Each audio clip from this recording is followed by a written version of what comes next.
শিক্ষণীয় গল্প সিংহ ও ইঁদুর।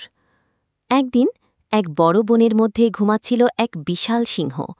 তার বিশাল গর্জন আর থাবা দেখে সবাই তাকে ভয় পেত। হঠাৎ একটি ছোট্ট ইঁদুর খেলা করতে করতে সিংহের গায়ে উঠে পড়ে। ঘুম ভেঙে যায় সিংহের। রেগে গিয়ে সে ইঁদুরটিকে ধরে ফেলে। সিংহ বলল, তুই এত ছোট, তুই আমাকে বিরক্ত করলি, এখন তোকে খেয়ে ফেলব। ইঁদুর কাঁপতে কাঁপতে বলল, ও মহারাজ, আমাকে ছেড়ে দিন, একদিন আমি আপনার উপকার করতে পারি। সিংহ হেসে বলল, তুই এত ছোট, আমার উপকার করবি? তারপর হাসতে হাসতে ইঁদুরটিকে ছেড়ে দিল। কয়েকদিন পর বনের ধারে সিংহ হেঁটে বেড়াচ্ছিল। হঠাৎ এক শিকারীর পাতাজালে সে আটকে গেল। সে জোরে গর্জন করল, কিন্তু কেউ তাকে সাহায্য করতে এলো না।